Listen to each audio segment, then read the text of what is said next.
அஸ்ஸலாமு அலைக்கும் வரஹ்மத்துல்லாஹி வபரகாத்துஹு. நாளும் ஓர் அமுதமொழி.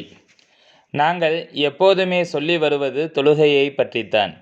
காலையில் நேரத்துடன் எழுந்து விடுங்கள், குர்ஆனை ஓதுங்கள் என்றுதான் நாம் சொல்லி வருகின்றோம். நீங்கள் நல்ல பிள்ளைகள் என்பது எங்களுக்கு தெரியும். நீங்கள் நன்றாக இருப்பீர்கள், சிறப்பாக இருப்பீர்கள் என்று எங்களுக்கு தெரியும். நல்லவர்களைத்தான் நாங்கள் வைத்திருக்கின்றோம். எல்லா பிள்ளைகளும் நல்லவர்களாகத்தான் இருக்கிறார்கள். யார் நலம் இல்லையோ, யார் சந்தேகத்தோடு இருக்கிறார்களோ அவர்கள் எங்களை விட்டு போவார்கள். அவர்களை நாங்கள் களை பிடுங்குவதில்லை, அல்லாஹ்வே களை பிடுங்கி விடுகின்றான். எங்களுக்கு அந்த அவசியம் இல்லை. இவன் சரியில்லை, நன்றாக இல்லை, இந்த சபையை விட்டு போகட்டும் என்று அல்லாஹ்வே களை பிடுங்கி விடுவான். அதனால் நாங்கள் இதற்கு கவலைப்பட வேண்டிய அவசியம் இல்லை.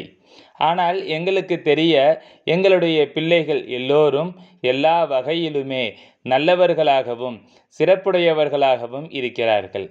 அந்த மாதிரி இருப்பதைத்தான் நாங்கள் விரும்புகிறோம். ஆகவே எல்லா பிள்ளைகளும் நாங்கள் சொன்ன ஒழுங்குமுறைகளை பின்பற்றி அதன்படி நடந்து வாருங்கள். சங்கைமிகு ஷேக் நாயகம் குதுபுஸ்ஸமான் ஷம்சுல் வஜூத் ஜமாலியா சையீத் கலீல் அன் மௌலானா அல் ஹசனியுல் ஹுசைனியுல் ஹாஷிமி கதஸல்லாஹு சிர்ரஹுல் அலீம் அவர்களின் அமுத மொழிகளிலிருந்து.